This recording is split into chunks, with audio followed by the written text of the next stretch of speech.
नमस्कार बच्चों, फिर से आ गया लौट कर। मैंने कहीं सुना था कि अगर लोग आपकी कॉपी करना चालू कर दें तो आप समझ जाइए कि आपने थोड़ी मोड़ी सफलता प्राप्त कर ली। और अच्छा लगता है कि आप लोगों ने और हम दोनों ने मिलकर जो काम किया, तो आज हम ऐप पर या फिर जिस भी माध्यम से काफ़ी आप लोगों के बीच में पसंद किया आप लोगों ने। और उम्मीद करता हूँ कि ऐसे आगे पसंद करते रहेंगे और हम पूरी कोशिश करेंगे कि आपको वो एजुकेशन दे जो आपको मतलब कि एक अच्छे खासे पैसा लगाने के बाद आपको मिलता है। ठीक है, खैर चलिए हम आते हैं अपने मुद्दे पर। तो लास्ट क्लास में बच्चों हम लोगों ने क्या देखा, मतलब बहुत इंपॉर्टेंट हम लोगों ने क्या किया था, एक टॉपिक देखा था। तो हम लोगों का जो वीआईपी बॉक्स है बना ले। वीआईपी बॉक्स किनके लिए होगा? जो लोग क्लास को ससुराल से बच्चे कभी कभी आते हैं। तो ये जो हमने यूनिट चालू किया था उसका वो यूनिट था छठा और उसका नाम था ऑप्टिक्स।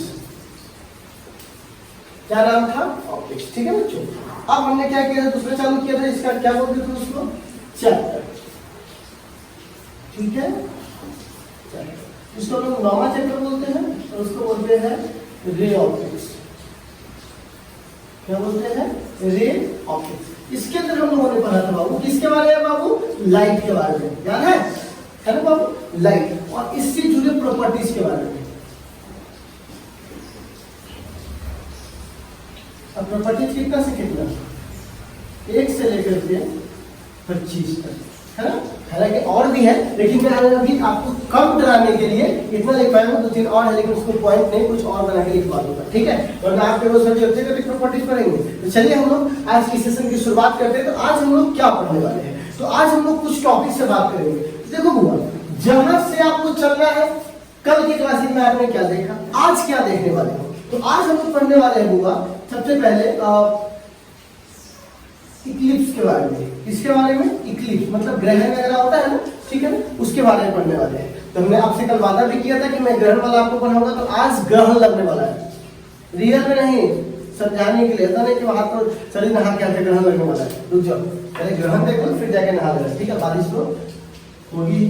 अब देखो इक्लिप्स के बाद हम लोग पढ़ने वाले हैं बुआ, ठीक है, शैडो के बारे में। शैडो, छाया, याद है? अरे तुमको छाया। अब शैडो के बाद हम लोग पढ़ने वाले हैं, ठीक है ना, रे ऑप्टिक्स चैप्टर। ठीक है, क्या पढ़ने वाले हैं? Ray optics chapter. और रे ऑप्टिक्स में हम लोग आज पढ़ने वाले हैं रिफ्लेक्शन। क्या पढ़ने वाले हैं बच्चों? रिफ्लेक्शन और लॉज ऑफ रिफ्लेक्शन। बस इतना ही पढ़ने वाले हैं, लॉज ऑफ रिफ्लेक्शन। तो आज का हमारा टॉपिक क्या है पहले समझिएगा। इक्लिप्स, ठीक है, शैडो, उसके बाद रे ऑप्टिक्स डेफिनेशन, रिफ्लेक्शन किसे कहते हैं और लॉज ऑफ रिफ्लेक्शन क्या है। तो आज इनकी पूरी जो 4-5 चीजें हैं उसको आज हम एक सेशन में चालू करते हैं। तो सबसे पहला सवाल है इक्लिप्स। इक्लिप्स क्या होता है कि हमारे जो सन है, ये हमारा सन है, ठीक है ना, ये पृथ्वी है, ठीक है, और यहाँ पे क्या है? मून। ठीक है, कभी ऐसा भी हो सकता है कि ये सन हो, ये पृथ्वी हो और पीछे मून हो। लेकिन अगर जब कभी ना कभी साल भर में या फिर 6 महीने पर साल भर में एक ऐसा सिचुएशन आता है कि जब ये तीनों के तीनों एक स्ट्रेट लाइन में आ जाते हैं।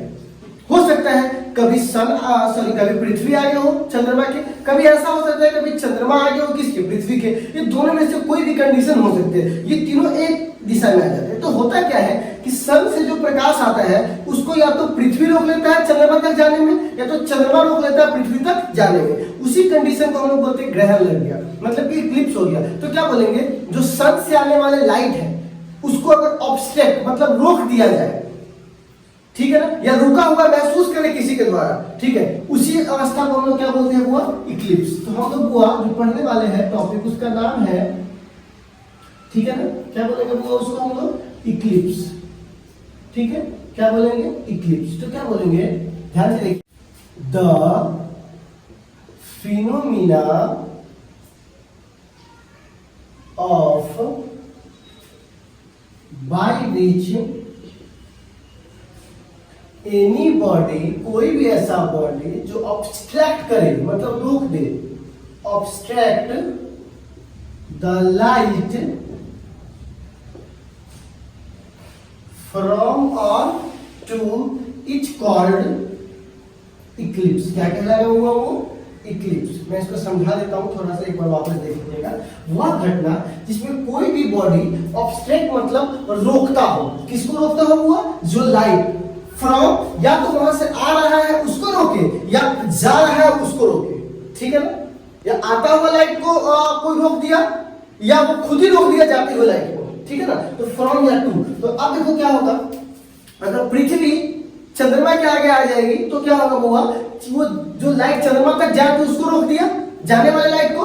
अब अगर चंद्रमा आगे आ गया तो पृथ्वी तक आने वाले लाइट को रोक दिया। तो दोनों कंडीशन में क्या लगता है? इक्लिप्स लगता है, ठीक है बुआ? मतलब कि ग्रहण टाइप का। ये दो प्रकार के होते हैं, ठीक है? कितने प्रकार के होते हैं? दो प्रकार के। कितने प्रकार के होते हैं? दो प्रकार के। अब कौन कौन से इसके नाम है? तो बहुत ही सिंपल सा बाबू इसका नाम है। नाम क्या है बुआ? एक को बोलते हैं सोलर, सोलर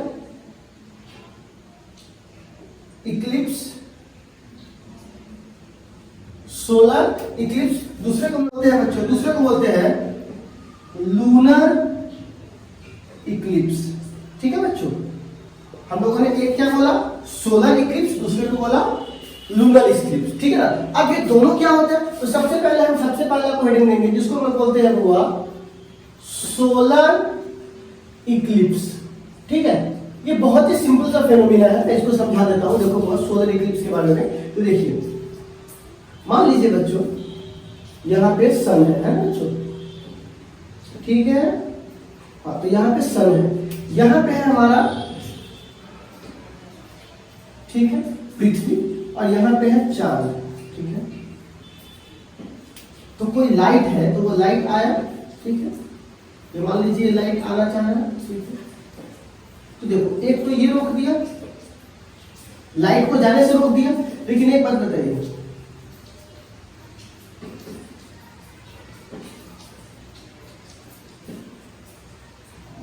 ध्यान से देखना, कुछ समझाना चाह रहा हूं। तो देखो बच्चों, ये अगर मान लीजिए मून है, ठीक है? ये हमारा अर्थ है बच्चों, और ये है हमारा सन, ठीक है? तो क्या हुआ बच्चों, यहां से जो लाइट गया, उस लाइट के बीच में मतलब सूर्य और पृथ्वी के बीच में कौन आ गया? मून आ गया। तो ये लाइट को क्या कर लिया? रोक दिया। तो बोलेंगे जब मून अर्थ और सन के बीच में आ जाता है, इसी इक्लिप्स को, इसी घटना को हम लोग क्या बोलते हैं? Solar Eclipse. बहुत ही सिंपल है। तो क्या बोलेंगे? The moon comes between earth and sun is called, बच्चों क्या कहलाएगा वो? सोलर इक्लिप्स, ठीक है? क्या कहलाएगा बच्चों वो? सोलर इक्लिप्स, ठीक है? मुझे इस पर कुछ चर्चा करना, लेकिन मुझे थोड़ा, अब देखिए मैं इसको बैठा दूं। अब हम लोग बात करने वाले हैं बच्चों सोलर के बाद, है ना? यहाँ जिसको बोलते हैं लूनर इक्लिप्स, है ना? Lunar Eclipse. ये क्या होता है जरा देखिएगा, ठीक है? इसमें बहुत ही सिंपल सा फॉर्मेट है। इसमें क्या होता है, ये हमारा सन है बिल्कुल, ठीक है बच्चों? और ये हमारा अर्थ है, हमारा अर्थ है, ये सन, बस उल्टा हो जाएगा अर्थ, और यहाँ पे क्या है बच्चों? मून, है ना? ये मून है। तो अब क्या होगा, यहाँ से जो लाइट आएगा क्या उसको वो जाने देगा? ये तो डार्क साइड हो गया, ठीक है? यहाँ पर भी ये डार्क हो गया, और ये पार्ट भी क्या हो गया? डार्क हो गया। ये पार्ट भी क्या हो गया? डार्क हो गया। तो ये पार्ट, इसके जाने वाले लाइट को मून तक कौन रोक दिया है? ये अर्थ बीच में आकर रोक दिया। इसका डेफिनेशन क्या होगा? इसमें मून बीच में आया था, इसमें अर्थ आ गया, तो क्या बोलेंगे? The earth comes between sun and moon is called lunar eclipse, ठीक है बच्चों? lunar eclipse। तो आप सूर्य ग्रहण और चंद्र ग्रहण के बारे में हमको लगता है थोड़ी बहुत जानकारी प्राप्त कर ले। तो मैं आपसे पूछता हूं कि ये सोलर इक्लिप्स में मून आ जाता है और लूनर इक्लिप्स में क्या आ जाता है? अर्थ। लेकिन आप कहिएगा सर जी, सूर्य तो पृथ्वी के चारों ओर घूमता है, तो ऐसे तो बहुत दिन आते रहेगा, तो क्या कहाँ लगता है रोज? ग्रहण कहाँ लगता है? महीने में कहाँ ग्रहण लगता है? देखो हुआ, आपको शायद नहीं पता, मैं आपको बता दूं। अगर ये सूर्य है, ठीक है बच्चों, तो यहाँ पर ये हमारा पृथ्वी है बच्चों, है ना? ये पृथ्वी। तो पृथ्वी के चारों ओर जो सन ये जो रोटेट करता है ये वो कुछ ऐसे करता है। तो क्या होता है कि ये ऐसा केस मतलब कि साल में पहली बार होता है कि जब ये वाला यहाँ पर आता है और यहाँ पर आता है, कुछ इस तरह से मिलता है। ये साल में पहली बार होता है। ये तो नॉर्मल आपको पता है ना कि पृथ्वी सूर्य के जो चंद्रमा है वो पृथ्वी के चारों ओर ऐसे चक्कर काटती है, ठीक है। तो इस कंडीशन में साल में ऐसा पहली बार होता है जब ये क्या होता है, ये इसके सामने आता है। तो नॉर्मल वे में ये ऐसे चक्कर काटता है। तो अगर मान लीजिए यहाँ से अगर सन गया भी तो ये यहाँ ना चला गया, तो यहाँ तो पृथ्वी तो है नहीं, तो यहाँ छाया भी हो गया तो हमको दिखाई नहीं देने वाला कि ग्रहण लगा है। यहाँ भी सेम कंडीशन है। तो केवल ऐसा साल में एक ही बार होता है कि जब ये कहाँ आ जाए, एक बार आगे आ जाए और एक बार कहाँ चला जाए, पीछे चले जाए। आ रहा बात समझ में? तो साल में एक बार क्या लगता है, चंद्र ग्रहण, और एक बार क्या लगता है, सूर्य ग्रहण। ठीक है बच्चों, तो अब हम यहाँ पे कुछ बात करने वाले हैं। तो उम्मीद करता हूँ कि आपने चंद्र ग्रहण और सूर्य ग्रहण को समझ लिया होगा। फिर एक बात कहते हैं सर, ग्रहण से रिलेटेड एक बात है। कौन सा बात है कि सर ग्रहण में मम्मी पापा या फिर जो भी घर के बुजुर्ग लोग हैं, थोड़ा ये मानसिक ज्ञान भी होना चाहिए। न्यूटन से पढ़ते हो और प्रैक्टिकल जीवन से दूर हो जाए, मैं होने नहीं दूंगा, ठीक है। तो जब ग्रहण लगता है तो मम्मी और पापा ऐसा क्यों बोलते हैं कि नहा लो, खाना नहीं खाना है, बाहर नहीं निकलना है, ये सब चीजें क्यों? ये तो नॉर्मल सी फिनोमिना है। देखो बच्चों होता क्या है, जब ग्रहण लगता है बच्चों तो यहाँ से लाइट आता है, ठीक है। तो जब लाइट आता है बच्चों तो ये लाइट पृथ्वी से मान लीजिए मून से टकराएंगे, तो मून से टकराने के बाद या पृथ्वी से टकराने के बाद आपको पता है ना लाइट के 7 कलर्स होते हैं, ठीक है ना, क्योंकि एक व्हाइट लाइट 7 कलर से मिलकर बना हुआ, ठीक है। तो होता क्या है, अकॉर्डिंग टू रेले इक्वेशन में आपको बता दूंगा, जिसकी वेवलेंथ जितना बड़ा होता है, जितना छोटा होता है, स्कैटरिंग उतना ज्यादा होता है। तो ये मैं आपको बाद में पढ़ाऊंगा, लेकिन आप ध्यान दीजिएगा अभी मैं जो बताना चाह रहा हूँ कि जैसे ही यहाँ से लाइट आता है तो सारे लाइट्स रुक जाते हैं, लेकिन रेड कलर का वेवलेंथ बहुत बड़ा होता है। मैंने उसी दिन बताया था, तो रेड कलर का वेवलेंथ बहुत बड़ा होता है, तो केवल रेड लाइट ही इसको क्रॉस करके यहाँ तक आ पाता है, ठीक है। तो ये वाला रेड लाइट इसको क्रॉस कर गया, इसीलिए आपको थोड़ा लाल लाल दिखाई देगा ये सब, ठीक है ना। हल्का सा पूरा से क्या दिखाई देगा, लाल लाल। देखिएगा सूर्य ग्रहण में आपको दिखाने वाला वीडियो, तो लाल लाल दिखाई देगा। तो होता क्या है कि ये जो वेव है जिसके पास तगड़ा एनर्जी होगा वह इसको पार करके आया होगा। तो इतना हाई एनर्जी आपको रेडिएशन क्रिएट करवा सकता है। रेडिएशन में तो समझते हो, रेडिएशन से आपको आप जैसे एटम बम गिरता है तो रेडिएशन से कैसे आदमी मर जाता है, उतना भारी तो रेडिएशन नहीं होता, लेकिन फिर भी रेडिएशन होता है। तो खाना क्यों बोलता है, घर द्वार क्यों धोया जाता है, ताकि अगर रेडिएशन हुआ भी हो तो क्या हो सके, घर द्वार धोने से क्या होता है, वो खत्म हो जाता है। नहा के खाना चाहिए, क्यों, अगर पना भी होगा शरीर पे तो आप रेडिएशन क्या कर सकते हो, धो सकते हो। तो ऐसे मतलब यही एक कारण है जिससे क्या होता है, उस समय कोई भी एक्टिविटी करने से लोग बचते हैं, घर में रहते हैं, क्योंकि रेडिएशन ना हो। तो रेडिएशन ही मेन कारण होता है जिसकी वजह से हम लोगों को ग्रहण में कुछ चीजों पर पाबंदी लगाई जाती है, ठीक है। बाकी रीजन अपने धार्मिक के अकॉर्डिंग हो सकते हैं, लेकिन अपने साइंस के अकॉर्डिंग यही है कि वहां पर रेडिएशन का मेन खतरा होता है, ठीक है। तो आपने इन चीजों को समझ लिया। तो आपने क्या समझा हुआ कि इक्लिप्स क्या होता है, सोलर इक्लिप्स क्या होता है, लुमिनार इक्लिप्स क्या होता है। अब देखिएगा ये वाला जो पार्ट है बच्चों, ये वाला, ठीक है ना, ये पूर्ण रूपेण डार्क होता है, इसको बोलते हैं कंप्लीटली डार्क। कंप्लीटली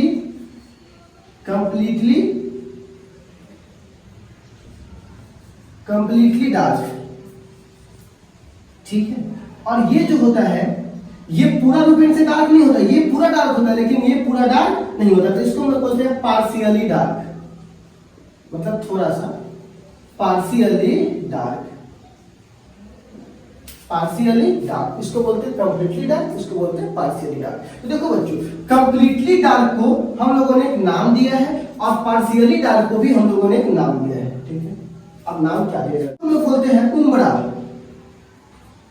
और इसको हम लोग बोलते हैं पेनुम्ब्रा। तो अगर ये शब्द अगर इस्तेमाल हो उम्ब्रा, तो समझिएगा कि जो इक्लिप्स हुआ है, जो ग्रहण लगा है, उसका हम कंप्लीटली डार्क के बारे में बात कर रहे हैं। और अगर मैं बात करूंगा पेनुम्ब्रा, तो समझिएगा पार्शियली डार्क, मतलब डार्क तो है लेकिन उतना डार्क नहीं है, ठीक है बच्चों। मतलब थोड़ा सा उस पर रोशनी पहुंच रहा है लेकिन कंप्लीटली रोशनी नहीं पहुंच रहा है, ठीक है बच्चों। जैसे कि मैं ये बल्ब बारा हुआ, तो जितना रोशनी यहाँ पर है, इस घर के बगल में उतना रोशनी तो नहीं होगा, लेकिन रोशनी जरूर होगा, थोड़ा सा गया होगा, है ना बच्चों। तो क्या होता है, एक कंप्लीटली डार्क होता है और एक थोड़ा सा पार्शियली डार्क होता है। तो कंप्लीटली डार्क को क्या बोलते हैं, उम्ब्रा, और इसको क्या बोलते हैं, पेनुम्ब्रा। आपने तो ये बता दिया। इस वीडियो की मदद से आप समझ सकते हैं इसको और अच्छे तरीके से 3D में। इसको वीडियो को देख लीजिए, पहले इसको नोट कर लीजिए।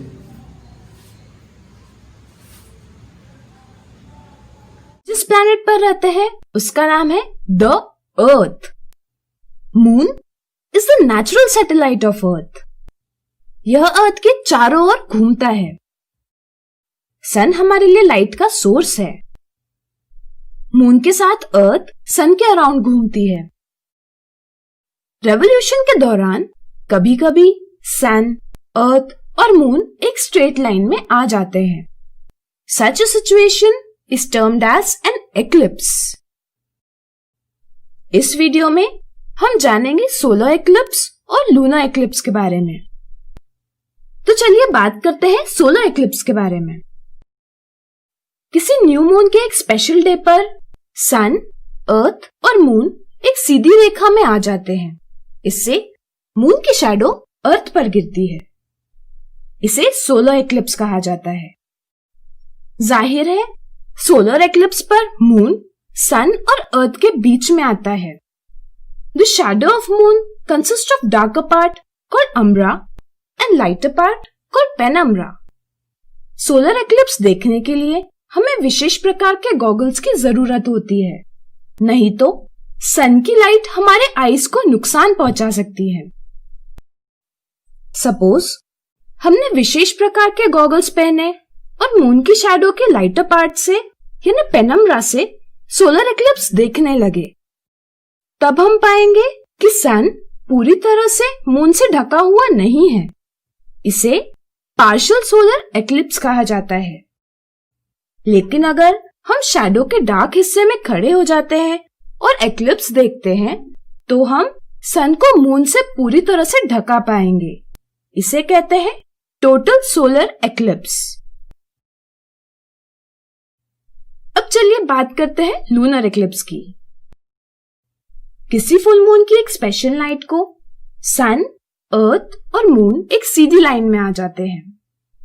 इस तरह कि अर्थ की शैडो मून पर पड़ती है। इसे लूनर एक्लिप्स कहा जाता है। जाहिर है लूनर एक्लिप्स पर अर्थ सन और मून के बीच आती है। यदि मून अर्थ के शैडो के लाइटर पार्ट से गुजरता है यानी पेनम्ब्रा से, तो एक्लिप्स कहलाता है पार्शियल लूनर एक्लिप्स।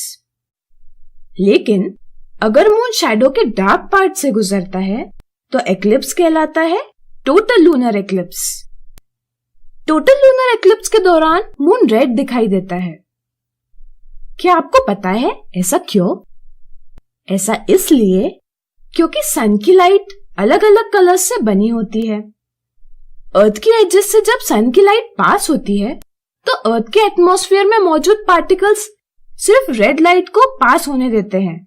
बाकी कलर्स की लाइट एटमॉस्फेयर में बिखर जाती है। रेड लाइट के कारण मून रेड दिखाई देता है। इसे ब्लड मून भी कहा जाता है। Condition for occurrence of eclipse. Her new moon day पर या फुल मून नाइट पर कोई एक्लिप्स क्यों नहीं होता? ऐसा इसलिए क्योंकि मून की ऑर्बिट अर्थ की ऑर्बिट से टिल्टेड है यानी झुकी है। इससे अर्थ, सन और मून की सीधी रेखा में आने की पॉसिबिलिटी कम होती है, जिसके कारण न्यू मून डे पर मून की शैडो अर्थ पर नहीं गिरती, वह अर्थ के ऊपर या नीचे गिरती है।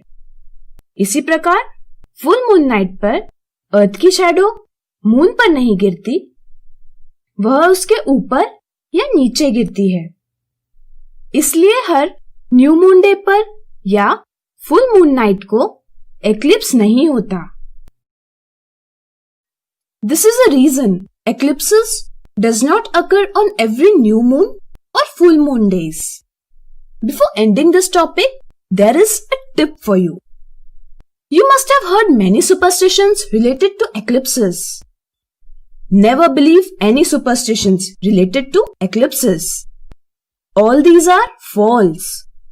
Believe in science and not in superstitions. Thanks for watching. पढ़ने वाले हैं इसके बाद शैडो के बारे में। इसके बारे में शैडो। शैडो मतलब होता है छाया, ठीक है। तो बच्चों अगर आपको छाया शैडो को समझना है तो एक बात याद रखना होगा कि आपका छाया भी आपके साथ तब रहेगा जब आप धूप में निकलोगे, ठीक है। तो धूप में कहने का क्या मतलब है कि खुद को थोड़ा जलाना पड़ेगा यार, ठीक है ना। अगर अंधेरे में चले जाओगे तो आपका साया भी आपका साथ छोड़ देगा। इसीलिए आपको अगर चलना है तो धूप में चलना ही पड़ेगा, तभी आपका छाया आपके साथ आएगा, ठीक है। तो अपने जो इनहेंस कैपेसिटी है उसको इनहेंस कीजिए और पूर्ण डेडिकेशन से पढ़ाई कीजिए, ठीक है ना बच्चों। तो अब हम लोग बात करते हैं शैडो के बारे में। तो क्या होता है, देखो बुआ, मान लीजिए कि हमारा छाया बन रहा है। तो अगर अब देख रहे हो मेरे बोर्ड के पीछे यहाँ पे छाया बना हुआ है ना, तो क्या कर रहा हूँ कि जो लाइट आ रहा है उस लाइट को हम रोक रहे हैं। अगर मैं यहाँ से हट जाऊँ तो छाया बनेगा नहीं, तो क्या बोलेंगे, जब लाइट को रोका, ऑब्स्ट्रैक्ट किया जाता है, ऑब्स्ट्रैक्ट मतलब होता है रोका जाता है किसी भी चीज के द्वारा, तो जो एरिया, जो डार्कनेस एरिया होता है उसी डार्कनेस एरिया को हम लोग क्या बोलते हैं, शैडो। तो क्या बोलेंगे, तो the area of darkness, the area of darkness caused by, cause मतलब उत्पन्न करना, ठीक है ना, caused by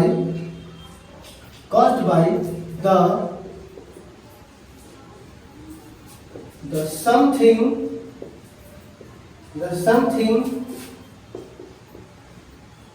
block the light is called shadow। क्या कहलाएगा बच्चों को, is called, क्या कहलाएगा वो, shadow, ठीक है। तो क्या बोलेंगे, द एरिया ऑफ डार्कनेस, जो भी एरिया बनता है डार्कनेस का, किसके द्वारा, बाय समथिंग ब्लॉक, कोई चीज जो ब्लॉक कर देता है किसको, लाइट को, उसी को हम लोग क्या बोलते हैं बच्चों, शैडो। यहाँ पे एक शैडो का ये पिक्चर है, इसको रोक करके इस पिक्चर को बना लीजिए, ठीक है। तो हम लोगों ने लाइट के सारे पॉइंट्स पढ़ लिए, ये बेसिक था हमारा, ठीक है बच्चों। अब हम लोग बेसिक के बाद चालू करते हैं लाइट के चैप्टर्स को, ठीक है। तो हम लोगों को, आपको याद होगा कि सबसे पहले हमने ऑप्टिक्स का डेफिनेशन आपसे पूछा था। Anybody can say what is optics, बिल्कुल। तो आपने डेफिनेशन भी बोला, उस डेफिनेशन में ध्यान दिया होगा तो लाइट आया था, प्रॉपर्टीज है ना, बिहेवियर, नेचर, ये सब किसका जानना था, लाइट का। तो लाइट पढ़ते पढ़ते कहीं से कहीं भटक के यहाँ तक पहुंच गए, लेकिन अब हमको वापस आ जाना है कि ऑप्टिक्स कितने प्रकार के होते हैं। क्या आपको पता करना है बच्चों, ऑप्टिक्स कितने प्रकार के होते हैं, how many types of optics. तो यहाँ पे मैंने उस दिन वादा भी किया था कि बताएंगे, तो यहाँ पे हम लोग डिस्क्राइब कर रहे हैं किसके बारे में बच्चों, ऑप्टिक्स के बारे में, ठीक है। किसके बारे में बच्चों, ऑप्टिक्स। अब सवाल है कि सर ऑप्टिक्स क्या है। तो मैंने क्या बोला कि बहुत लोग इसको गलत तरीके से पढ़ाते हैं, आते हैं रे ऑप्टिक्स, वे ऑप्टिक्स, चल जो बोल दिया चलो, थोड़ा सा समझ लीजिए, थोड़ा मैं आपको समझाता हूं। ऑप्टिक्स के देखिएगा, मैं आपसे कुछ बोलूंगा उसको समझिएगा, आप खुद एग्री कीजिए कि सर आप सही बोल रहे हैं। जो लाइट है वो एक रे की फॉर्म में जाता है, रे मतलब सीधा, फिर क्या हुआ, लाइट वेव के फॉर्म में जाता है, एक रे के फॉर्म में, ये 10वां क्लास में पढ़ा होगा, एक वेव के फॉर्म में, और एक जाता है बच्चों, शायद आपने इसका नाम सुना होगा, ये रे है, ये वेव है, और इसको फोटोन कहते हैं।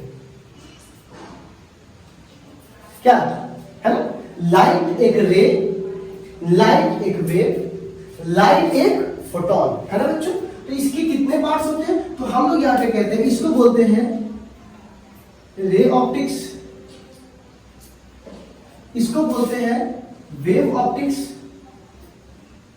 और इसको फोटोन को पढ़ना है जो कि क्वांटम में, इसीलिए इसको हम लोग बोलते हैं क्वांटम ऑप्टिक्स। इसीलिए तो बोल रहे थे। तो क्या सर ये 3 प्रकार के हैं, नहीं 2 प्रकार के हैं, यहाँ 3 लिखा हुआ है। तो इसको हम लोग बोलते हैं जियोमेट्रिकल एक्सिस, या सॉरी ज्योमेट्रिक ऑप्टिक्स या ज्योमेट्रिकल ऑप्टिक्स, क्योंकि ये ज्योमेट्री पे काम करता है। इसका ना ज्योमेट्री मतलब रे की तरह, पूरा लाइन, ट्रायंगल, ट्रायंगल, तो ये ज्योमेट्री फंक्शन पे की तरह काम करता है। इसको बोलते हैं ज्योमेट्रिक ऑप्टिक्स या इसको रे ऑप्टिक्स, और इसको बोलते हैं फिजिकल ऑप्टिक्स, फिजिकल ऑप्टिक्स, ठीक है। और फिजिकल ऑप्टिक्स के 2 पार्ट है ना बच्चों, एक को बोलते हैं रे, दूसरे को बोलते हैं फोटॉन्स, ठीक है। ये रियल डिस्क्रिमिनेशन है इसका। तो हम लोग आज के बाद जब भी बोलेंगे तो ऑप्टिक्स 2 प्रकार के जरूर होते हैं, लेकिन रे और वेव नहीं, बल्कि ज्योमेट्रिक और फिजिकल, और इसको क्या बोलते हैं, रे ऑप्टिक्स, और इसको वेव, और इसको क्वांटम। ये रियल इसका कैटेगराइजेशन हुआ, ठीक है बच्चों। तो ये हमारा चैप्टर नंबर 9 है, ये चैप्टर नंबर 10 है, ये चैप्टर नंबर 11 है। तो हम लोग इस दोनों को तो पढ़ना ही नहीं है अभी, वरना फिर भटकेंगे, जैसे लाइट में भटक गए थे 25-30 पॉइंट चले गए। तो इसको हम लोग पढ़ेंगे 10वां चैप्टर में और 11वां चैप्टर में। लेकिन इसको क्या पढ़ना है, चैप्टर नंबर हुआ क्या है हमारा, चैप्टर नंबर 9 की शुरुआत कर रहे हैं। और उस चैप्टर का नाम क्या है हुआ, रे ऑप्टिक्स। कौन सा ऑप्टिक्स, रे ऑप्टिक्स। लेकिन हम चाहते हैं बच्चों कि पहले रे का डेफिनेशन लिखिए, किस तरह रे किसे कहते हैं। तो आप लोग बता सकते हैं, किरण रे किसे कहते हैं, रे तो वह लाइन जिसका स्टार्टिंग पॉइंट तो होता है लेकिन एंडिंग पॉइंट नहीं होता है। तो क्या बोलेंगे, the line which has starting point but not have but does not have end point या ending point। कौन सा पॉइंट उसका नहीं होता है, एंडिंग पॉइंट उसका नहीं होता है। इसको हम लोग क्या बोलते हैं, रे। देखिए रे है ना, तो क्या बोलेंगे हुआ, वैसा लाइन जिसके पास स्टार्टिंग पॉइंट तो है लेकिन एंडिंग पॉइंट नहीं है, ठीक है ना। तो अब चलो इसी को हम लोग क्या बोलते हैं, रे। तो हम लोग कौन से चैप्टर चालू करने वाले हैं बच्चों, रे ऑप्टिक्स, ठीक है। तो आप इसको नोट कर लीजिए, फिर हम लोग चालू करते हैं रे ऑप्टिक्स।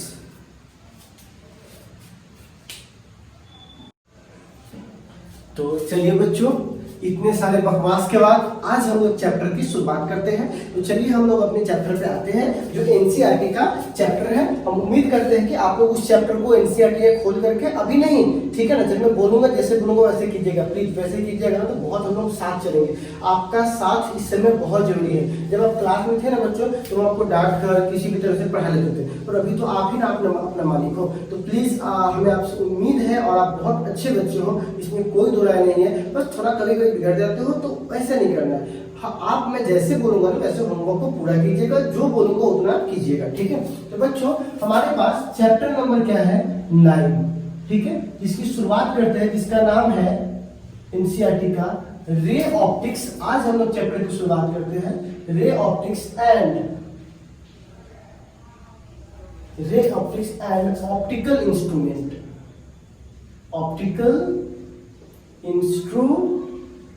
है ना बच्चों। तो ये हमारा चैप्टर नंबर क्या है, 9 है। तो आज से हम चैप्टर की शुरुआत कर रहे हैं। पीछे वाले में से कुछ भी याद नहीं करना है, खाली आपको समझना था, ठीक है, दिमाग को बनाने के लिए। अभी भी कुछ याद नहीं करना, जो बोलूंगा तब। तो अब सवाल आता है कि सर रे ऑप्टिक्स किसे कहते हैं, ना।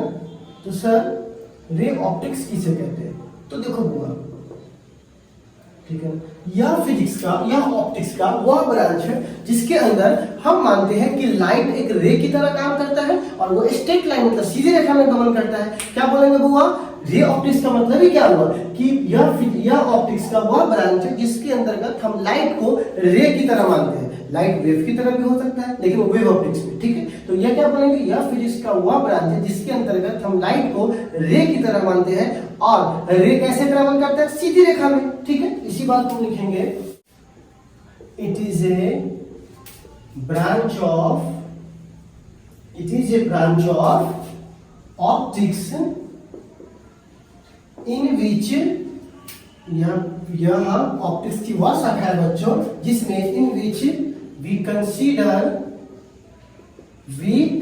हम लोग मानते हैं लाइट को, लाइट एज अ रे, किसकी तरह काम करता है वो, रे, एंड ट्रेवल, तो रे है तो कैसे ट्रेवल करेगा बच्चों, एंड ट्रेवल ऑन स्ट्रेट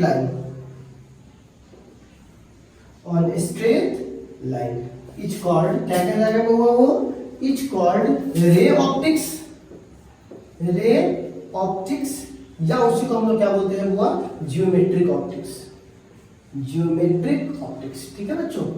तो हम लोग यहाँ पे क्या सीखे, बहुत ही सिंपल डेफिनेशन, यह ऑप्टिक्स का वह ब्रांच है जिसमें हम कंसीडर करते हैं किसको, लाइट को किसकी तरह, रे की तरह, जो ट्रैवल करता है कौन से लाइन पर, स्ट्रेट लाइन पर, क्या कहलाएगा वो, रे ऑप्टिक्स या ज्योमेट्रिक ऑप्टिक्स, ठीक है बच्चों, रे ऑप्टिक्स या ज्योमेट्रिक ऑप्टिक्स। तो ये हमारा क्या हुआ, रे, ठीक है, मूव कर। अब मैं आपसे कुछ समझाना चाह रहा था, ये जो पूरी फिनोमिना है वो रैट पे काम करती है। किस पे काम करती है, रैट मतलब चूहा नहीं, समझाता हूँ कैसे। मान लो बच्चों, ध्यान से देखिएगा बच्चों, थोड़ा कॉन्सेप्ट आवाज से आ गया है, ठीक है। ये आपका 12th का पोर्शन है, इसमें आप थोड़ा ध्यान दीजिएगा। मान लीजिए कोई लाइट यहाँ पे गिरा, ठीक है, ये लाइट है, लाइट रे, प्रकाश की किरण, किसकी किरण? प्रकाश की किरण। आज से प्रकाश की किरण आ जाएगी, ठीक है। तो क्या हुआ, ये लाइट रे है। तो क्या होता है बच्चों, कभी भी कोई भी फिनोमिना में, ठीक है ना, पूर्ण रूप में कुछ भी नहीं होता। तो क्या होता है कि कुछ लाइट वापस चला आता है, कुछ लाइट अंदर चला जाता है, और कुछ लाइट की एनर्जी को ये एब्जॉर्ब कर लेता है। अगर एब्जॉर्ब नहीं करता, अगर तुम लाल वाला बल्ब जलाओगे तो आपका दीवार बहुत से गर्म हो जाता है। तो गर्म होने का मतलब क्या हुआ, उस दीवार के द्वारा उस एनर्जी को एब्जॉर्ब, जब तक एब्जॉर्ब नहीं करेगा एनर्जी रिलीज कैसे करेगा बच्चों? तो आप समझ सकते हो कि यहाँ 3 फिनोमिना होती है, ठीक है ना। रैट, कौन से फिनोमिना होते हैं, यहाँ लिख देते हैं बच्चों, यहाँ रैट, ठीक है। अब ये रैट क्या होता है? आर मतलब होता है, ठीक है ना, रिफ्लेक्शन, जो कि यहां हो रहा है, ठीक है। ए मतलब होता है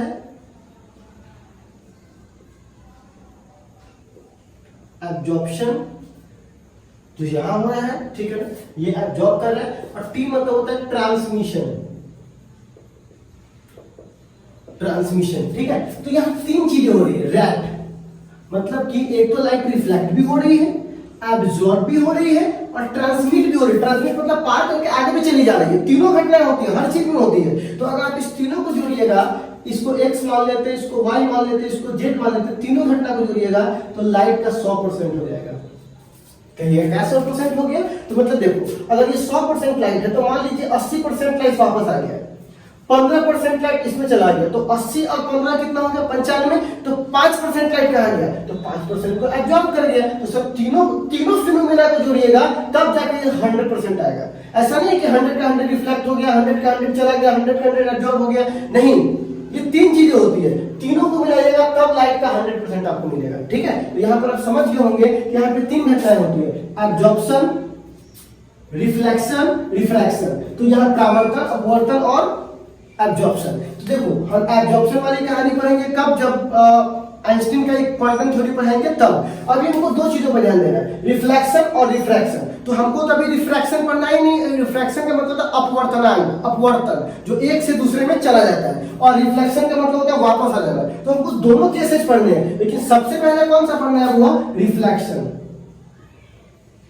सबसे पहले कौन सा केस पढ़ना है? वो हुआ रिफ्लेक्शन, ठीक है। रिफ्रैक्शन यानी ट्रांसमिशन वाला केस बाद में, ठीक है बच्चों। तो हम लोग यहाँ पर इसको x मान लीजिए, इसको मान लीजिए y जो ऑब्जर्व करता है, इसको मान लीजिए z। तो रिफ्लेक्शन की कहानी जानने से पहले मुझे 2 बातें बतानी है आपको, ठीक है। थोड़ा ध्यान से देखिएगा बच्चों, बहुत इंपॉर्टेंट बात मैं आपसे शेयर कर रहा हूँ, ठीक है।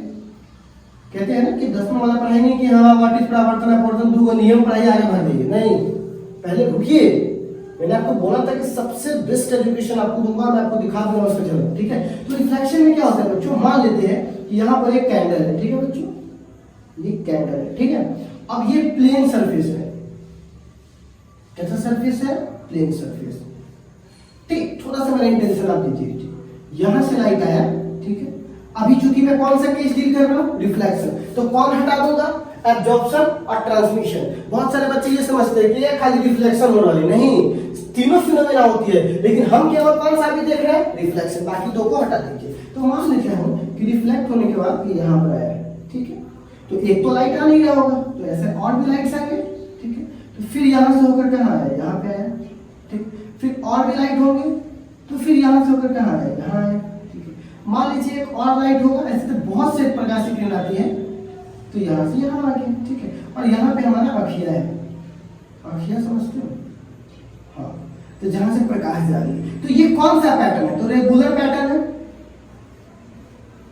Regular pattern. कौन सा पैटर्न है वो? Regular pattern. मतलब इसकी जो पैटर्न है वो रेगुलर है। तो ये आपको, इससे क्या होगा कि आपको ये जो आप क्या करेंगे, सी ऑब्जेक्ट, सी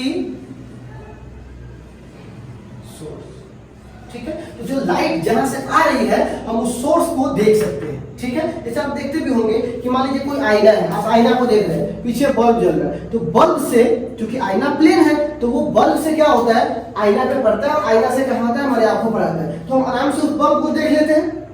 तो इसका मतलब क्या हुआ कि वह कैसा रिफ्लेक्शन था? रेगुलर पैटर्न में रिफ्लेक्शन था। कैसा रिफ्लेक्शन था? Regular reflection. कौन सा रिफ्लेक्शन? Regular pattern. तो आप क्या देख लेते हैं? सोर्स को देख लेते हैं, ठीक है। लेकिन अगर मान लीजिए यहाँ पर थोड़ा ध्यान दीजिएगा बच्चों, जो कुछ समझाना चाह रहे हैं थोड़ा देखिए, बहुत प्रीसियस मैं आपको चीजों को बता रहा हूँ, ठीक है बच्चों।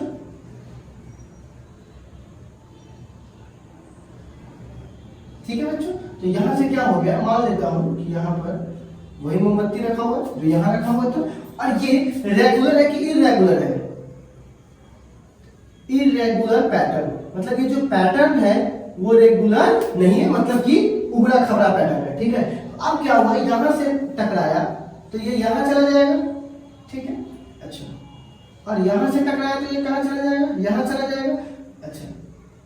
और यहां से टकराया तो ये यहां चला जाएगा, ठीक है। और यहां से टकराया तो ये यहां चला जाएगा, ठीक है। और यहां से टकराया तो मान लीजिए हो सकता है यहां चला जाए। तो क्या ये पैटर्न, ये जो पैटर्न आपको दिख रहा है, क्या ये रेगुलर है? नहीं, ये इरेगुलर पैटर्न है, ठीक है। तो ये आपके अखिया में जब जाएगा, ठीक है ना, तो पैटर्न कैसा है? इरेगुलर। कैसा पैटर्न है? इरेगुलर। तो जब ये पैटर्न इरेगुलर है तो क्या आप सोर्स को देख पाएंगे? तो नहीं। तो क्या बोलेंगे? कैन नॉट सी सोर्स, ठीक है। और इसको बोलते हैं डिफ्यूजिंग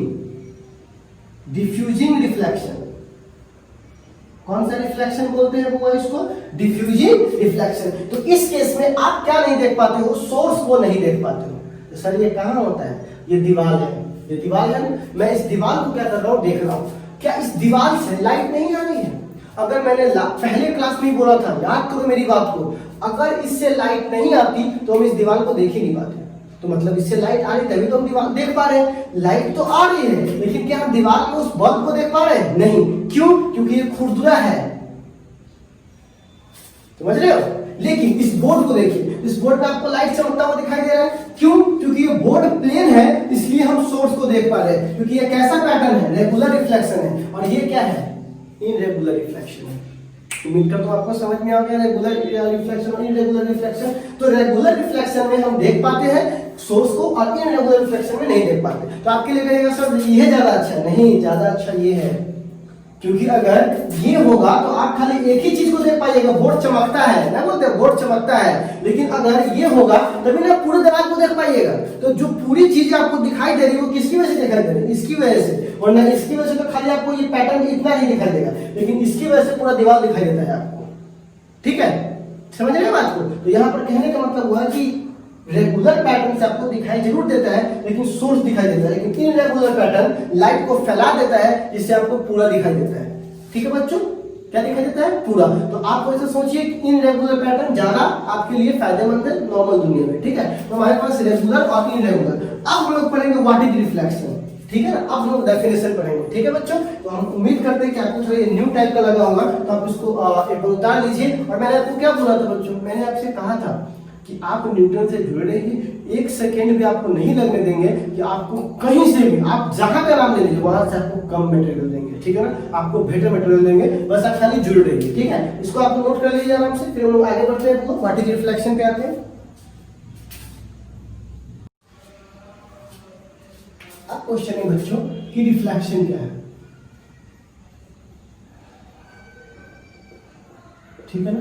रिफ्लेक्शन देखिए बच्चों, ये परावर्तन, उम्मीद करता हूं कि आप लोग 10th क्लास का जानते ही होंगे, तो हमको इसमें बहुत ज्यादा ज्ञान देने की जरूरत नहीं है, ठीक है। अब जो चीजें समझ में आ जाए उसको बार बार समझाइए कि ये समझ में लो कि ना लो, फालतू चीजें वो आपको आ रही है, मैं थोड़ा सा बता देता हूँ, आपको समझ में आ गया, क्लियर है, फिर आगे बढ़ते। यही तो सिंपल वे है पढ़ने का, ठीक है। तो देखिए बच्चों, क्या कहता हूँ रिफ्लेक्शन क्या है। तो जब कोई प्रकाश की किरण तो समझ रहे होंगे आप लोग, हाँ। तो क्या है कि जब कोई लाइट रे आता है, तो हमने अभी को बताया कि किसी भी सरफेस से टकराया, बाउंड्री से टकराया, और वो सेम माध्यम में, देखो ऐसी मैंने आपको रैट वाला घटना याद कीजिए, RAT, कोई भी पूर्ण रूप में परावर्तन होता है कि नहीं, कुछ ट्रांसमिट भी होता है, कुछ एब्जॉर्ब होता है, कुछ आ भी जाता है, पर जो आ जाता है हमको उसी से काम है। तो क्या बोलेंगे? वह फिनोमेना जिसमें लाइट रे किसी सरफेस से स्ट्राइक करने के बाद सेम मीडियम में वापस चला जाए। क्योंकि देखो जब तक मीडियम नहीं बढ़ता है तो लाइट तो चलते रहेगा। एक बात बताओ, तो जैसे यहाँ पे कोई लाइट है, ठीक है ना, मान लेता हूँ मैं ये मीडियम लेता हूँ, ठीक है, लाइट है, तो यहाँ से चलते रहेगा, कब तक? जब तक कोई माध्यम ना है। अगर माध्यम नहीं है तो अनंत तक चलते रहेगा। लेकिन मान लीजिए यहाँ चला, यहाँ चला, यहाँ पे कोई ऐसा माध्यम मिल गया तो इधर खाली एयर है और इधर शीशा है, तो माध्यम चेंज हो गया कि नहीं हो गया? तो ये अलग माध्यम हो गया, ये अलग माध्यम हो गया। लेकिन यहाँ के लिए जो ये माध्यम है वही ये माध्यम है, तो यहाँ से कोई एक वापस गया नहीं गया। लेकिन यहाँ पर क्या हुआ, जैसे ही सरफेस को मतलब कि मीडियम को अलग करने वाला कोई सरफेस मिला, ठीक है ना, कोई माध्यम मिला, तो यहाँ से ये क्या हो गया, टकराने के बाद वापस चला गया। ठीक है बच्चों, तो क्या बोलेंगे, उसी माध्यम में जिस माध्यम से आया था, तो क्या बोलेंगे, द फिनोमिना, वह घटना, आपने पढ़ा होगा, वह घटना जो किसी कोई प्रकाश से किरण किसी सतह से टकराने के बाद पुनः उसी माध्यम में लौट आते, उसी घटना को परावर्तन कहते हैं। तो बोलेंगे द फिनोमिना। बहुत मजा आ रहा है ना आप लोगों को ये सब पढ़ने में, टेंशन मतलब और भाग कर देंगे।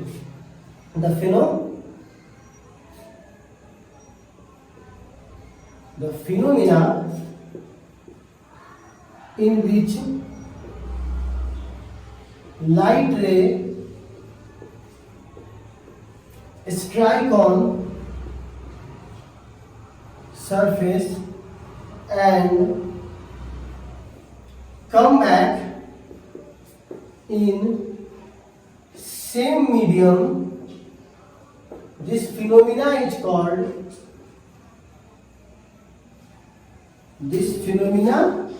called क्या कहलाएगा हुआ, reflection.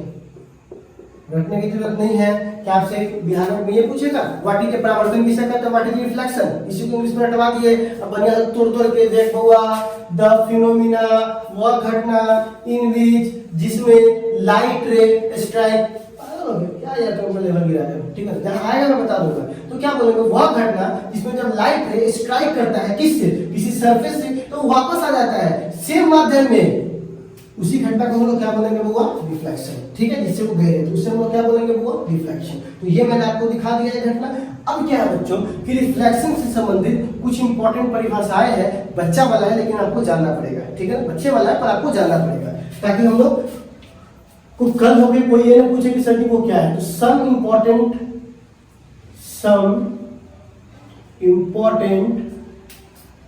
Terms related to optics या रे ऑप्टिक्स, जो भी आता है। तो सबसे पहला हम लोग पढ़ेंगे इंसिडेंट रे। आप इंसिडेंट रे क्या होता है, ठीक है, तो क्या होता है, जो रे, ठीक है, व्हाट इज इंसिडेंट रे, तो क्या बोलेंगे, जो रे किसी सरफेस से टकराता है उसी रे को हम लोग क्या बोलते हैं, इंसिडेंट रे। तो क्या बोलेंगे, द रे विच इज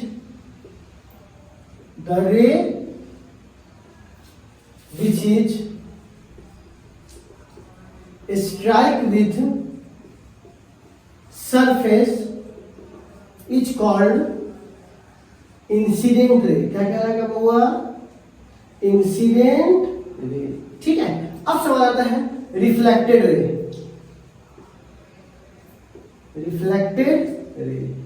ठीक है, आपतित किरण, परावर्तित किरण। तो जो प्रकाशीय किरण टकराने के बाद वापस उसी माध्यम में चली जाती है, उसी को हम क्या बोलते हैं, रिफ्लेक्टेड रे। ठीक है, तो क्या बोलेंगे, द रे, बहुत ही आसान डेफिनेशन सब है, प्लीज थोड़ा झेल लीजिए। द रे विच इज कम बैक, वापस आ जाता है, come back in same medium after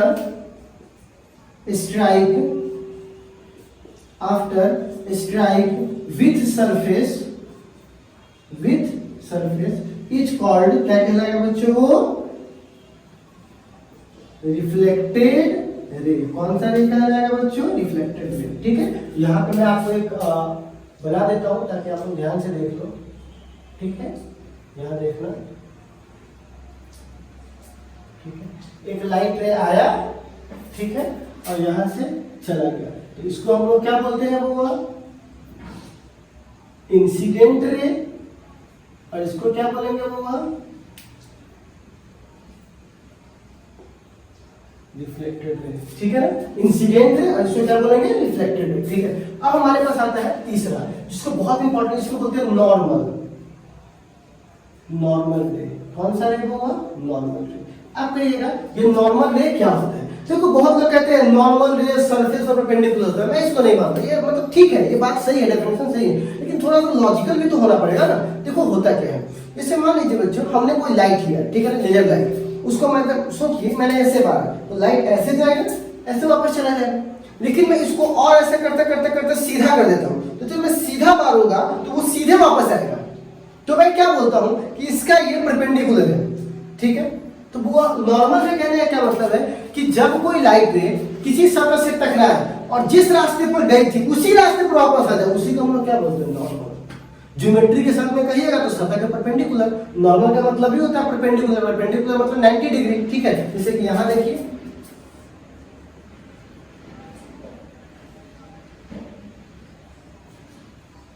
लेकिन ये ठीक है, ये नॉर्मल है, आप कह सकते हैं ये नॉर्मल है, लेकिन आप इसको ढूंढे कैसे? क्या इंची टेप लेके जाओगे? लाइट लेके जाओ ना, लाइट लेके जाओ, जहां मारो जहां को वापस आ गया, समझ जाना कि वही उसका नॉर्मल है। अच्छा ये वाला केस देखिए, तो यहां पे बारिए तो जहां से बारे वापस वहीं आएगा, तो उसी को हम लोग क्या बोलेंगे, नॉर्मल। तो ये लाइट वाला तरीका ज्यादा आसान है। लाइट जहां से बारे रिफ्लेक्ट होकर नहीं है, बल्कि उसी जगह उसी रास्ते पर वापस आ जाए, रिफ्लेक्ट होकर कहीं और नहीं चला जाए, तो वो इसी को हम लोग क्या बोलते हैं, नॉर्मल। अगर ये ऐसे है तो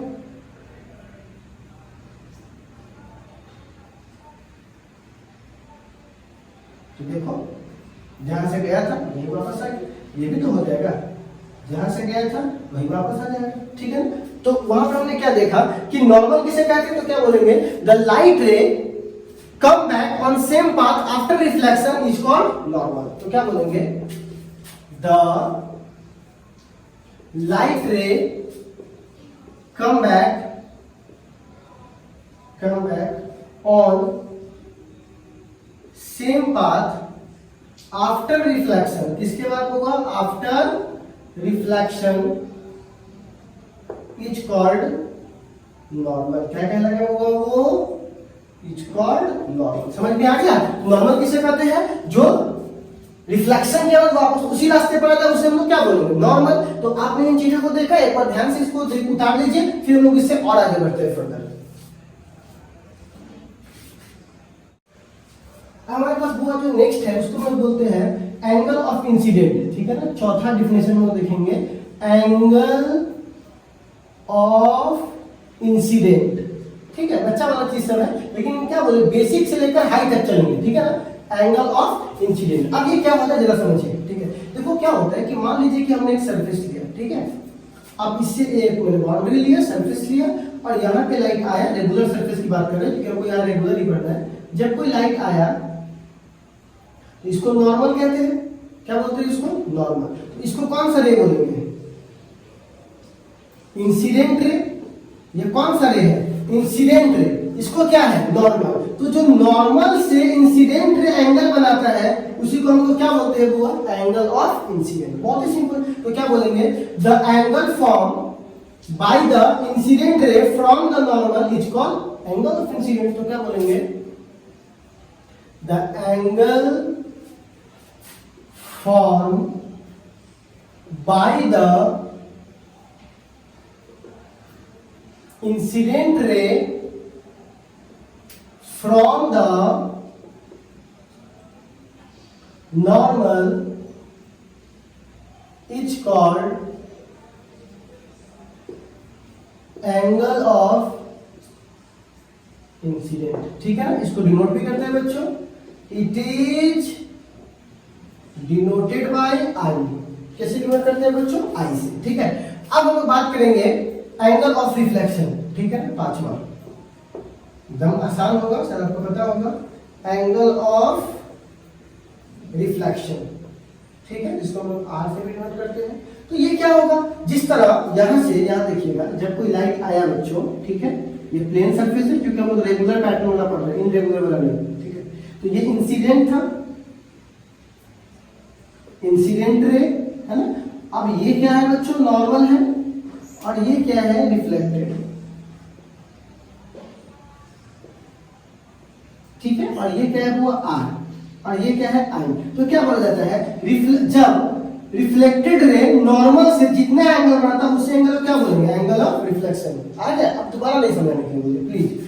जब रिफ्लेक्टेड रे नॉर्मल से जितना एंगल बनाता है उसे क्या बोलते हैं, एंगल ऑफ रिफ्लेक्शन। तो क्या बोलेंगे यहाँ पे, द एंगल, बच्चा होगा, angle form by reflected ray from normal is called क्या कहलाएगा वो, angle of reflection. Angle of reflection, angle of reflection. इसको डिनोट किससे करते हैं बच्चों, it is denoted by R. किससे डिनोट करते हैं बच्चों, आर से। ठीक है, अब होता है पांचवा, ये आपने नाम शायद नहीं सुना होगा लेकिन ये बड़ा यूज आता है कब, जब जेईई मेंस नीट वगैरह का क्वेश्चंस वगैरह बनाएंगे उसमें बड़ा आपको यूज आएगा, angle of glens. Angle of glens. अब ये एंगल ऑफ ग्लेंस क्या होता है, तो ध्यान से देखिएगा, मैं आपको समझाता हूँ। ठीक है, मैंने आपसे कहा ही था कि बेसिक से लेकर टॉप तक बहुत ऐसे शब्द सुनिएगा जो आपने सब देखा भी नहीं होगा। ठीक है, देखो बच्चों, एंगल ऑफ ग्लेंस क्या होता है। मान लीजिए एंगल लाइट आया, इसको हम लोग क्या बोलेंगे, इंसिडेंट। क्या बोलेंगे वो, इसको इंसिडेंट रे। कौन सा रे है बच्चों, इंसिडेंट रे। ये है हमारा नॉर्मल और ये है हमारा रिफ्लेक्टेड। ठीक है, रिफ्लेक्टेड। तो देखो वो ये हमारा सतह है, इसको सरफेस कहते हैं, है ना बच्चों। तो जब सरफेस और इंसिडेंट एंगल के, इंसिडेंट रे के बीच में जो एंगल बनता है उसे एंगल क्या हम बोलते हैं, एंगल ऑफ ग्लेंस। ठीक है ना, बहुत ही सिंपल है। जो सतह है, सरफेस और इंसिडेंट, ये पता है, पर ये हमको जानना था, ये आई है, ये आर है, तो ये क्या है, थीटा। तो क्या बोलेंगे वो, the angle form between, the angle form between surface and incident ray is called angle of glens. क्या कहलाएगा वो, एंगल ऑफ ग्लेंस। ठीक है, डिनोट किसे करते हैं बच्चों, इट इज डिनोटेड बाय, किसे डिनोट करते हैं बच्चों, it is denoted by theta. किसे डिनोट करते हैं बच्चों, थीटा से। तो मैं आपसे एक सवाल पूछता हूं। ठीक है, क्वेश्चन है, which option is correct for normal रे के लिए, इसमें से विच ऑप्शन इज और आर करेक्ट फॉर नॉर्मल। तो आपके ऑप्शन है कुछ इस प्रकार। ठीक है, आपके कंप्यूटर स्क्रीन पे I बराबर आर, आई डॉट नॉट बराबर आर, 0 डिग्री, आर भी 0 degree, D I 90 degree, R भी 90 डिग्री। आपको इस सवाल का जवाब देना है कि नॉर्मल के लिए इसमें से कौन सा ऑप्शन सही है। नॉर्मल रे पढ़ा चुके हैं, अभी बता रहे नॉर्मल रे के बारे में। तो कौन सा ऑप्शन इसमें से सही है, तो देखो सोच लिया, दो ऑप्शन हमारे पास सही है, एक ये और एक दूसरा ये। क्यों, क्योंकि देखिएगा यहां से जितना होता है उसी को ना आई कहते हैं, लेकिन आई तो इसी लाइन पर है, तो जहां से आया उसी लाइन पर है। तो बताइए कितना डिग्री है ये, तो आई तो 0 है, क्योंकि जहां से लाइन नॉर्मल पर तो इंसिडेंट है। तो जब देखो नॉर्मल से जितना दूर होगा उसी को हम लोग क्या बोलते हैं, इंसिडेंट। तो जब उसी लाइन पर चला गया तो एंगल कितना डिग्री, 0 डिग्री। और रिफ्लेक्शन, जितना रिफ्लेक्शन होगा उसी को हम लोग बोलते हैं एंगल ऑफ रिफ्लेक्शन, वो भी तो इसी लाइन पर है, जहां से आया वहीं पे चला गया। तो यहाँ आर आर क्या हो जाएगा, 0। और आपको पता है ना, परावर्तन कोण अपवर्तन कोण के बराबर होता है, जब आपको पढ़ाने वाले हैं अपवर्तन अपरावर्तन बराबर होता है। तो दोनों ऑप्शन हमारे लिए क्या हो जाएंगे, सही। इसी लगाते इज और आर, समझिए। ठीक है ना, बहुत ये बच्चा वाला सवाल है, लेकिन आप फंसना मत। ठीक है, तो क्या बोलेंगे, इसमें से कौन सा ऑप्शन किसके लिए, नॉर्मल रे के लिए करेक्ट है। तो कौन हो जाएगा, ए और सी नंबर। ठीक है, चलिए इसको नोट कीजिए, फिर हम लोग आगे आते हैं।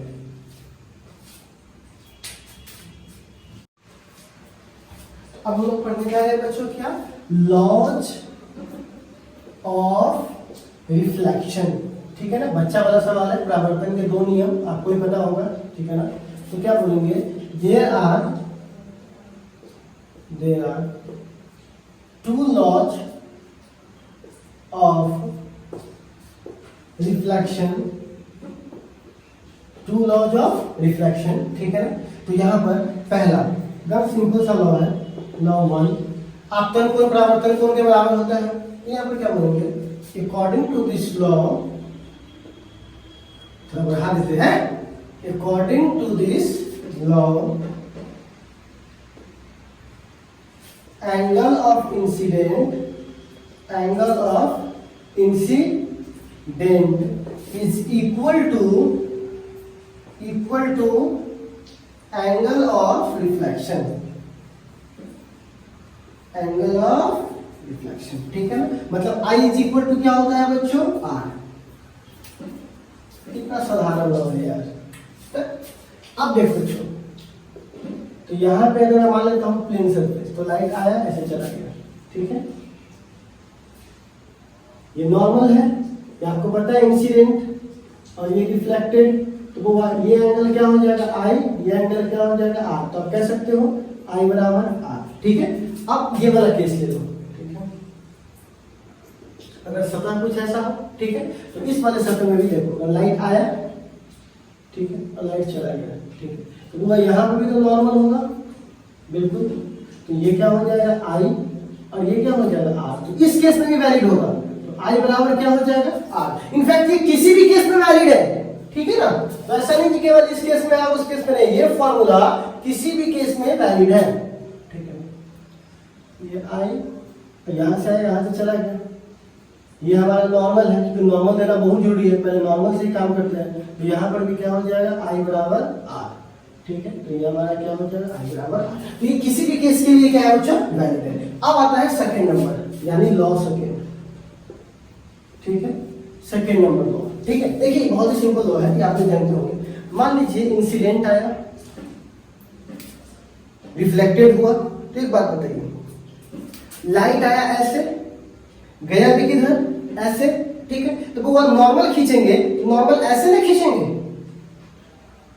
तो देखो ऐसा होगा कि मैं एक मार्कर से समझाता हूं, ये इंसिडेंट, ये रिफ्लेक्टेड, और नॉर्मल ऐसे, ये कौन सा नॉर्मल है, कैसे एंगल मापोगे। नॉर्मल जब भी होगा तो ऐसे होगा ना, तभी आप यहां से और यहां से एंगल माप पाओगे, ऐसे नहीं होगा। बल्कि देखो ये एक ही प्लेन में होगा, मतलब वर्टिकल है तो वर्टिकल प्लेन में, हॉरिजॉन्टल में नहीं चला जाएगा। तो क्या होगा, जब एक ही प्लेन में, तो कहा जाता है कि नॉर्मल, इंसिडेंट और रिफ्लेक्टेड सब एक ही प्लेन में होंगे। ऐसा नहीं कि ये दोनों यहाँ और ये यहाँ हो जाएगा, ये यहाँ हो जाएगा, यहाँ हो जाएगा, नहीं, जब भी होगा एक ही प्लेन में होगा। तो क्या बोलेंगे होगा, जैसे कि यहाँ पर एग्जाम्पल समझ लेते हैं,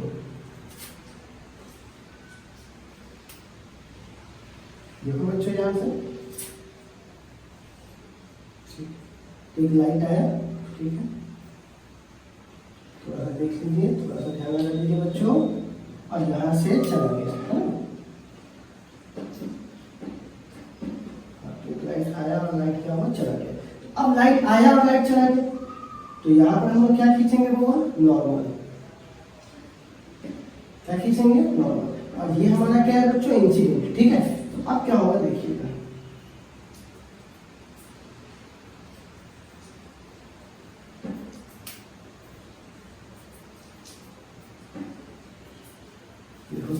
ठीक है। क्या देखा कि इसको हम लोग बोलते हैं इंसिडेंट रे, इंसिडेंट रे, है ना। इसको बोलेंगे रिफ्लेक्टेड, रिफ्लेक्टेड रे।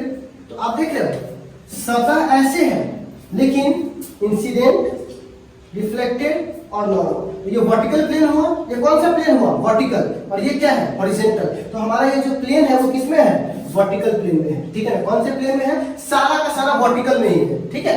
बहुत सारा बेवकूफ को देखते बोलते हुए कि जब भी होगा वर्टिकल में होगा, ऐसा थोड़ी ना। मान लीजिए हम लेजर लाइट ऐसे मारे, लेजर ऐसे मारा, ऐसे ऐसे चला गया, तो हॉरिजॉन्टल में तो हो सकता है। तो डिपेंड करता है, सतह की हमेशा परपेंडिकुलर होगा। सतह ऐसे तो पूरा चीज इसमें, सतह ऐसे तो पूरा चीज इसमें, ठीक है ना। यहाँ पर देख रहे हो सतह चूंकि ऐसे है, इसलिए ये पूरा क्या वर्टिकल प्लेन में है। सतह हॉरिजॉन्टल तो ये वर्टिकल, ठीक है बच्चों। यहाँ पर क्या लिखेंगे, इस पिक्चर से भी देख सकते हैं, देखिए कुछ दिखाई दे रहा है, 3D फिगर है ना। Incident ray, normal and reflected ray all are lies in same plane। किसमें है होगा? सेम प्लेन में। बस यही दो लॉस थे, ठीक है। अब इससे रिलेटेड क्वेश्चन है, हम उसको सॉल्व करते हैं, ठीक है। देखिए अब एक सवाल है जो बोर्ड एग्जाम में पूछा जा सकता है, ठीक है। यहाँ से ये वाला सवाल थोड़ा याद रखिएगा, ठीक है ना। ये बोर्ड एग्जाम के लिए थोड़ा सा रख सकते हैं, ठीक है। थोड़ा सा भी ऑब्जेक्टिव रखना नहीं है, मैं खुद ही ऑब्जेक्टिव का टेस्ट लूंगा। ये इसको नोट बना लीजिए बच्चों, या क्वेश्चन लिख लीजिए, ठीक है ना। इन रिफ्लेक्शन फिनोमिना, इन रिफ्लेक्शन फिनोमिना, इन रिफ्लेक्शन फिनोमिना, कौन सी फिनोमिना में? रिफ्लेक्शन फिनोमिना में। which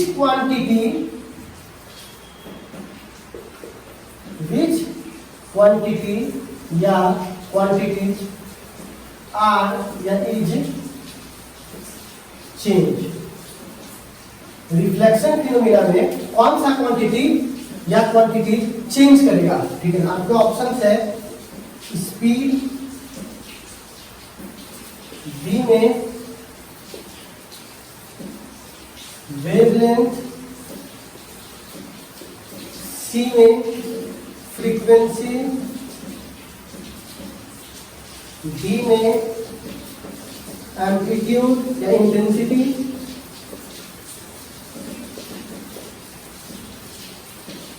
और ई में एक और बढ़ा देते हैं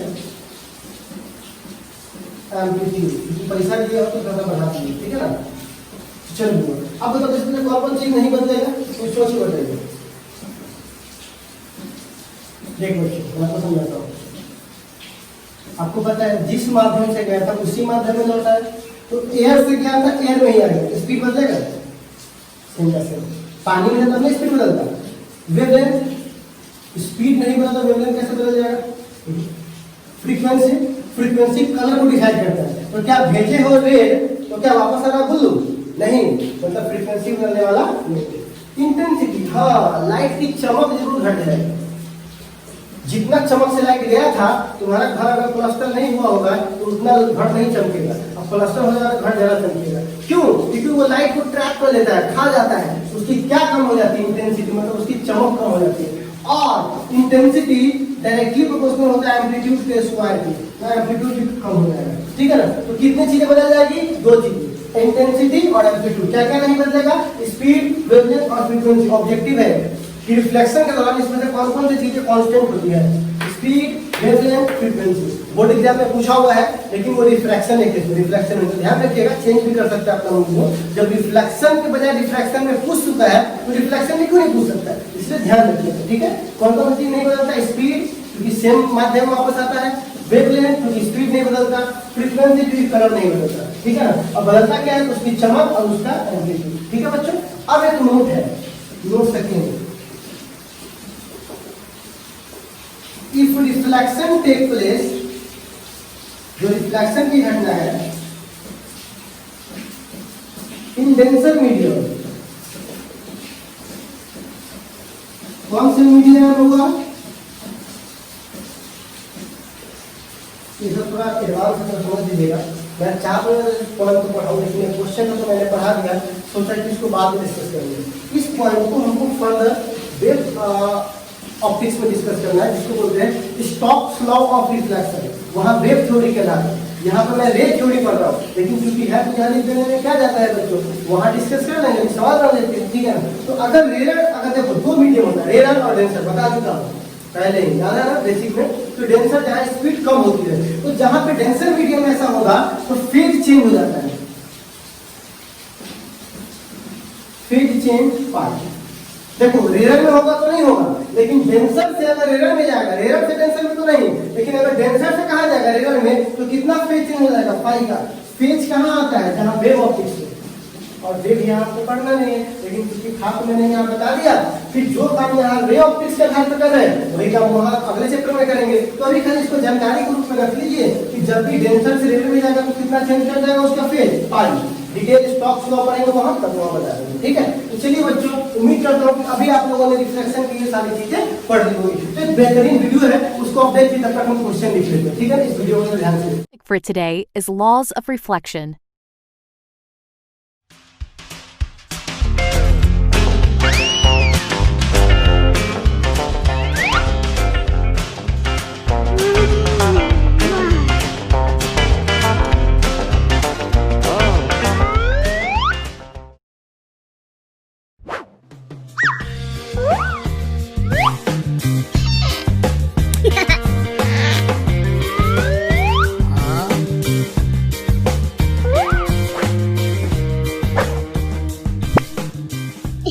Good job.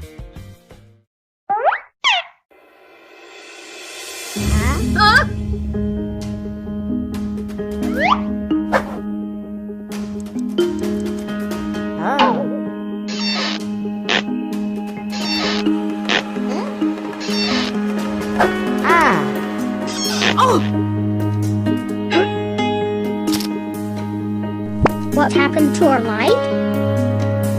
No idea.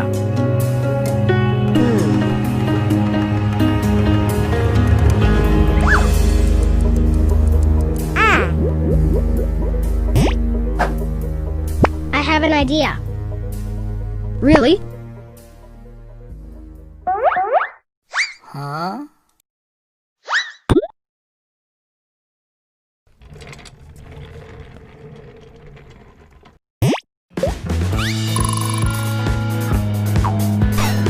Consider this ray of light which strikes a mirror.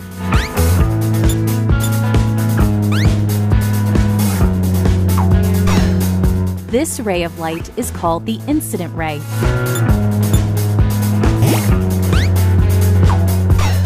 The point at which the incident ray strikes the mirror is called the point of incidence.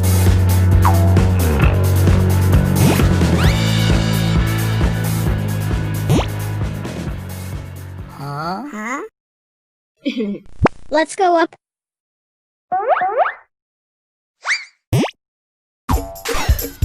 Draw a line perpendicular to the mirror through the point of incidence. This line is called normal.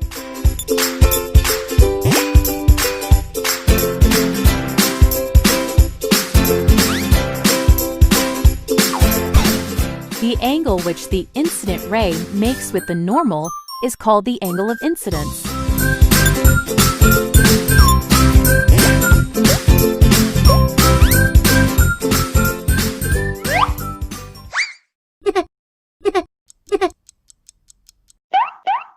It's still not working. My idea is not over yet.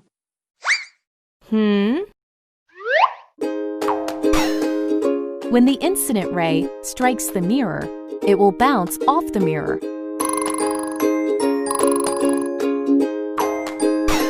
The ray which bounces off is called the reflected ray. The angle which the reflected ray makes with the normal is called angle of reflection.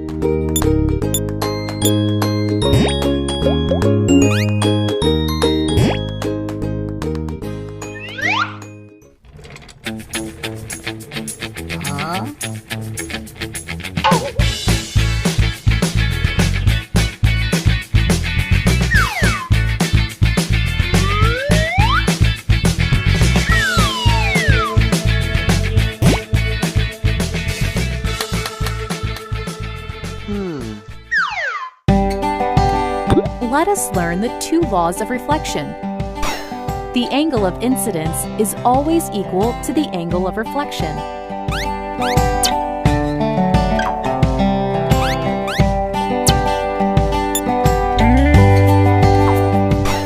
If the angle of incidence is 30 degrees, then the angle of reflection will also be 30 degrees. Remember that these angles are always measured from the normal, not from the mirror. The incident ray, the normal at the point of incidence, and the reflected ray all lie in the same plane.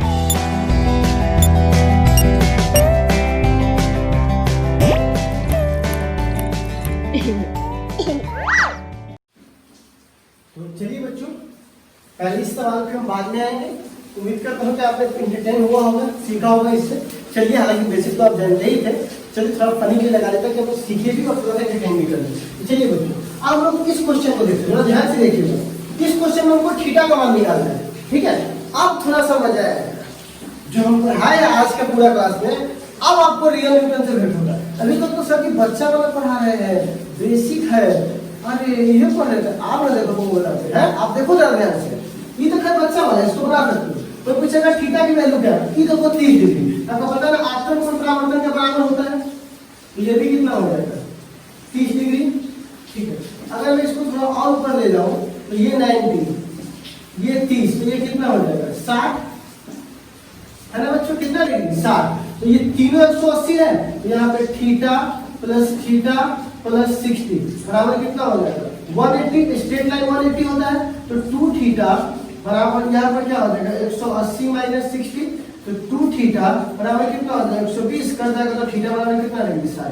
बहुत ही simple आ गया, ठीक है। मैंने क्या बोला, कुछ नहीं, ये 30 तो ये भी 30, ये 60 क्योंकि 90 और ये 30, अंतर कोण 180 डिग्री होता है, 60 और 30 90 और 30 120, अब बच गया 60। अब ये थीटा तो ये भी थीटा, तो तीनों को जोड़ेंगे तो 180, तीनों को जोड़ा 180, थीटा बराबर कितना निकलता है 60। ये तो बच्चा वाला था। अब इसी से रिलेटेड बहुत से क्वेश्चन है जो आपको मिलेंगे, कहाँ पे, डीएनए, कहाँ, टेलीग्राम में आ गया, दौड़ के जाओ, उठा लो वहां से, ठीक है ना। तो चलिए बच्चों, अब आता है ये हॉट स्टार क्वेश्चन। ये क्वेश्चन आपको डिफाइन करेगा कि आपने मेरे लेक्चर को, आज वाले लेक्चर को कितना सीरियसली सुना है, ठीक है ना। बच्चा बना तो बच्चों बना लेगा, आई बराबर 30 डिग्री तो आई बराबर 50 डिग्री, क्वेश्चन सवाल देंगे, निकाल देंगे। A ray of light is incident on a plane mirror, एक लाइट जो इंसिडेंट कर रहा है किस पर, प्लेन मिरर पे, along उसका वेक्टर दिया हुआ है ना, जिसके along वो गिर रहा है। अब नॉर्मल और इंसिडेंट पॉइंट, और नॉर्मल का मान ये दिया हुआ, पोजीशन ये दिया हुआ है, तो आपको पता करना रिफ्लेक्शन का पोजीशन, यूनिट पोजीशन क्या होगा। आपको पता नहीं यूनिट वेक्टर बराबर क्या होता है, यूनिट वेक्टर बराबर होता है वह वेक्टर और उसके परिमाण से भाग, ठीक है। वेक्टर ये और परिमाण में क्या होता है, रूट अंडर x के स्क्वायर y के स्क्वायर प्लस z के स्क्वायर, मतलब i के पहले वाला कोफिशिएंट, j के पहले वाला कोफिशिएंट, k के पहले वाला कोफिशिएंट। आपको ट्राई करना है, कल तो आते वक्त इसको बनाएंगे ही, लेकिन आप कितना ट्राई करते थे उसके अकॉर्डिंग इसको बना करके लाएंगे, ठीक है। तो एक तो ये बना दिए, ये आपको बनाना है, और बाकी क्वेश्चन आपको टेलीग्राम में मिल जाएंगे, तो जाइए आप वहां से बनाइए क्वेश्चंस को, और पूरा मेहनत लगा हमने कितना रटा, ये कितना पढ़ा उससे इंपॉर्टेंट नहीं है, आपका दिमाग कितना चल सकता है बच्चों, उससे इंपॉर्टेंट है। पर ध्यान रखिए, जो हमने पढ़ाया है वो बहुत सा बात आप नया जानते होंगे, लेकिन क्या फायदा जब आप उसको इम्प्लीमेंट ही नहीं कर पाए। प्लीज जल्दी जल्दी के चक्कर मत पड़िएगा। 5 को सवाल मैंने दिया है, 4 को आपको सवाल दिया है, लेकिन उसको 2 से 2.5 घंटा बैठ के बनाइए, और जब आप उसको बना लीजिएगा तब समझिएगा 50 सवाल से ज्यादा से सवाल है, ठीक है ना। इस टॉपिक में तो सवाल नहीं देता है, वो आपको दिए हैं, जाकर के उसको बनाइए। फिर हम लोग कल आते हैं नए लेक्चर के साथ। आज के लिए बस इतना ही। होप आप वीडियो को एंजॉय किए होंगे, एंजॉय किए हैं तो मेंटली रूप से उसको क्या कीजिए, दूसरों को बताइए, ताकि और भी लोग इनसे जुड़े और एक बहुत बड़ा प्लेटफॉर्म बना करके हम लोग क्या कर सकें, आगे बढ़ सकें, ठीक है बच्चों। चलिए।